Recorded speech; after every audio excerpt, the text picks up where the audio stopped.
Let's discuss question. What will be the length of mercury column in barometer tube when the atmospheric pressure is x centimeter of mercury and the tube is inclined at an angle of phi with the vertical direction? देखो मान लो जब आप किसी barometer में किसी mercury में barometer को आप इमर्स कर रहे हो, एक ट्यूब को इमर्स कर रहे हो, तो इसमें जो h का फॉर्मूला होता है h equal to 2s cos theta upon में r rho g। r is the radius, rho is the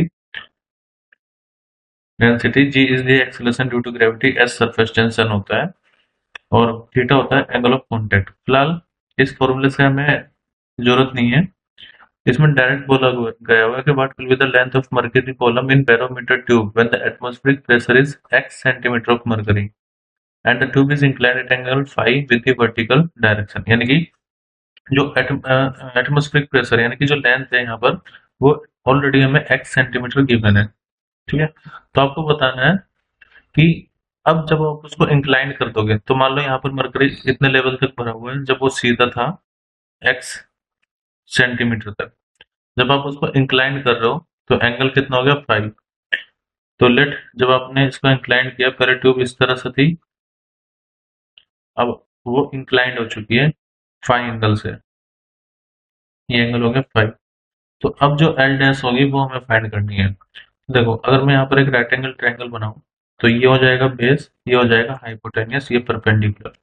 तो इसमें अगर आप कोस थीटा को लगाओगे मतलब कोस फाई लगाओगे तो कोस फाई इक्वल टू क्या हो जाएगा, बेस अपॉन में हाइपो, और जो कि बेस है वो हमें एक्स गिवन है क्योंकि जब वो सीधी है तो उसकी कॉलम की हाइट कितनी है एक्स, और जब वो टिल्ट हो गई तब उसकी हाइट कितनी होगी एल डैश। तो हमें एल डैश निकालना है, so L dash equal to कितना हो जाएगा एक्स अपॉन में कोस फाई।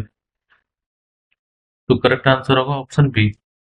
अब इसी क्वेश्चन पर बेस्ड एक न्यूमेरिकल क्वेश्चन है, what will be the length of mercury column in barometer tube when the atmospheric pressure is 75 centimeter of mercury and the tube is inclined at an angle 60 degree with the vertical। तो देखो यहाँ पर जो x given है वो है 75 centimetre और जो फाई गिवन है वो है 60 डिग्री। तो जब उसको टिल्ट किया जाएगा तो लेंथ कितनी हो जाएगी मरकरी कॉलम की वो हमें बतानी है।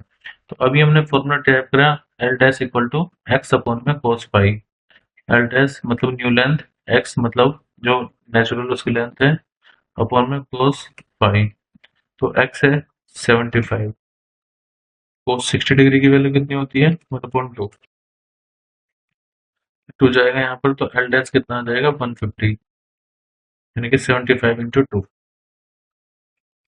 तो इसका आंसर हो जाएगा 150। तो इस तरह से आप जो न्यू लेंथ है वो फाइंड कर सकते हो, फॉर्मूला अप्लाई करना पड़ेगा एक्स अपॉन में कोस फाई। एक्स नेचुरल जो भी हाइट थी उसकी और फाई यहाँ पर एंगल है उन दोनों के बीच में विद वर्टिकल, ये वर्टिकल लाइन।